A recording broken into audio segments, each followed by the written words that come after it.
Penghayat itu orang lihat sadar, sadar-sadarnya. Luar dalam sadar. Negara ini tanpa ada orang penghayat sudah runtuh.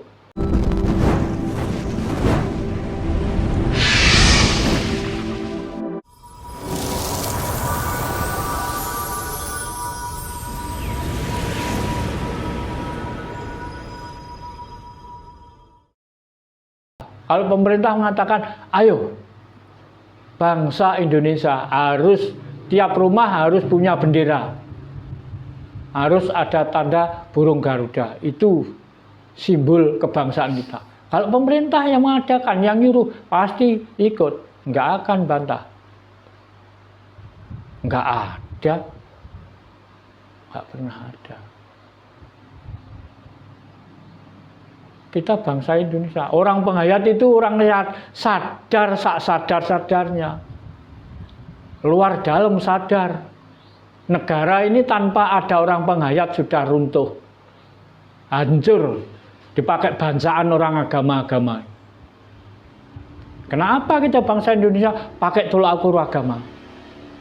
Benar atau salah? Salah tuh. Orang agama itu pendatang pakai tolak ukur. Kita punya rumah. Salah. Coba presiden kita dilantik diunggul-ungguli kitab Quran, kitabnya orang Arab. Itu sudah pelecehan. Penghinaan itu. Bapak kita, bapak wong sak negara, rajanya orang sak Indonesia.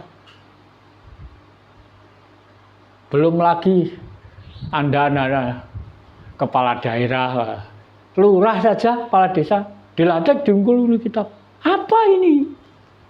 Menunjukkan bahwa kita ini tidak ada harganya. Tidak punya harga diri. Ini. Kepala kita sebagai bangsa itu dipakai keset nih dengan orang Arab. Enggak terasa. Malah bangga orangnya. Karena ini orang bodoh. Seperti Jepang bagus. Warga Jepang harus Shinto. Itu perlu dicontoh itu. Nyontoh yang benar, yang baik yang dicontoh. Coba. Sekarang kita ini dijajah secara fisik. Setahun sekali berapa puluh triliun kekayaan Indonesia asok gelondong pengareng-areng setor di Arab. Itu saja antri setor. Dapat ganjaran apa? Yang pernah datang ke Arab, apa tiap bulan digaji dari sana? Ganjaran apa? Diganjar apa? Nunggu mati Bapak katanya. Mati udah nggak tahu apa-apa. Wong hidup saja dibilangi nggak gagas kok mati. Bodoh itu. Mati ya mati. Tapi hidup tidak pernah mati.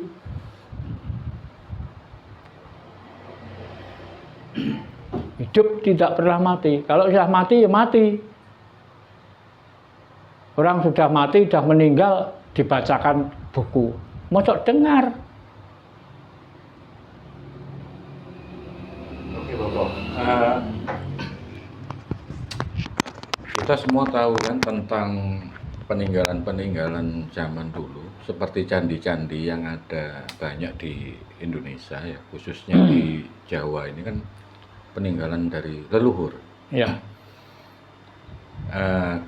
Cuman peninggalan yang sangat hebat, yang sangat luhur tadi itu dianggap sama mereka itu apa ya? Hanya sebelah mata saja. Padahal itu sebenarnya menandakan bahwa tingkat kecerdasan, tingkat kesadaran dan spiritual leluhur kita itu sangat tinggi. Waktu Ya, zaman dahulu benar. terbukti ya bisa membangun tempat-tempat yang sangat indah tadi. Nah, kenapa mereka itu, Bapak, yang menurut versi agama itu kok selalu menganggap apa ya? Orang Jawa, orang-orang Nusantara itu selalu bodoh dan spiritualnya rendah. Itulah agama. Agama itu merasa paling benar. Agama itu merasa paling baik. Padahal di ajaran kita budaya Jawa, tidak boleh. Itu ada larangan. Kalau khususnya di sini, satu, jangan dengki, ojo dengki, jangan dengki. Dua, jangan serakah. Tiga, jangan bohong. Empat, jangan sombong. Lima, jangan merasa paling benar, jangan merasa paling penting. Karena apa? Kita sudah tahu manusia, orang Jawa ini sudah tahu, sudah ngerti. Kita di hadapan Tuhan itu sama, setara. Nggak ada yang lebih rendah, nggak ada yang lebih tinggi. Setara. Kita duduk sama rendah, berdiri sama tinggi. Manusia di hadapan Tuhan itu sama. Nggak ada manusia istimewa. Itu ajaran Jawa. Kalau ajaran agama beda lagi.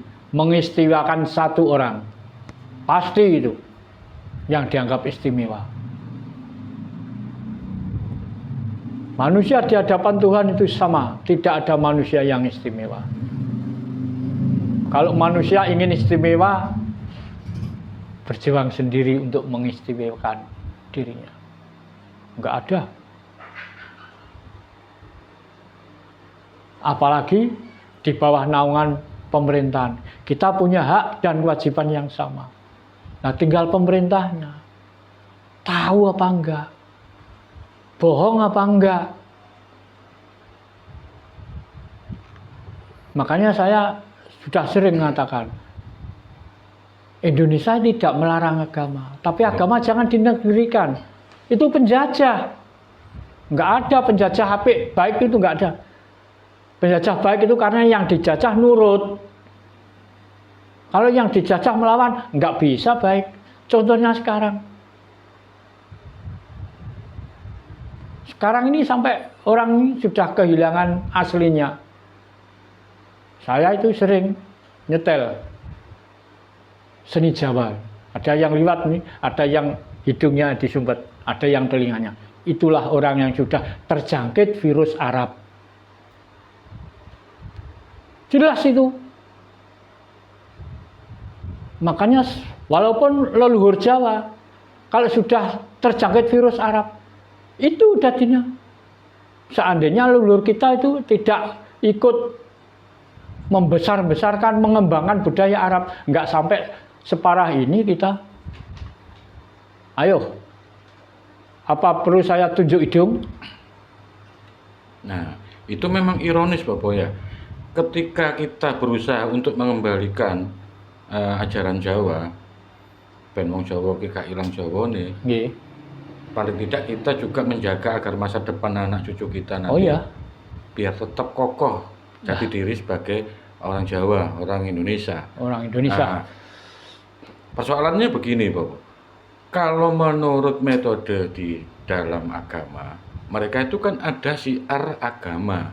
Jadi mereka syiar agama itu istilahnya mencari banyak pengaruh, mencari pengaruh, pengikut dan syiar sebagainya. itu kan promosi. Nah, iya. Ya. Nah, sedangkan konsep di ajaran Jawa itu ngajak-ngajak itu kan memang nggak ada. Ya. Apakah nanti itu dimungkinkan? Mungkin metode pengajaran di Jawa itu agak dimodifikasi, mungkin dirubah sedikit, Bapak. Karena kita itu syiarnya memang lemah, Bapak. Ya, sebetulnya gini. Syiar agama. Oke. Kenapa harus agama disiarkan? Apalagi disiarkan yang bukan tempatnya. Sudah tahu toh, ini punya tempat masing-masing. Kalau nggak terima sekarang pemerintah ya bolak-balik tinggal pemerintah. Pemerintah melarang agama ini harus buyar, tidak sesuai kepribadian bangsa Indonesia. Buyar. Tinggal kekuasaan satu, pemerintah. Tapi pemerintah pikir-pikir ini. Tapi itu suatu keputusan yang mungkin mustahil, Bapak, karena Ya, itu kan jelas, mayoritas mustahil. itu, iya. Lah, Ya. makanya ini pemerintah harus jeli. Karena sekarang ini yang terjangkit bangsa kita sendiri. Indonesia ini sudah parah betul. Menangani untuk menyembuhkan orang yang sakit parah ini tidak boleh gerusa-gerusu. harus ditangani dengan jernih, jelimet. Jelimet, Pak. Penanganannya jelimet. Kudu telaten, kudu teliti.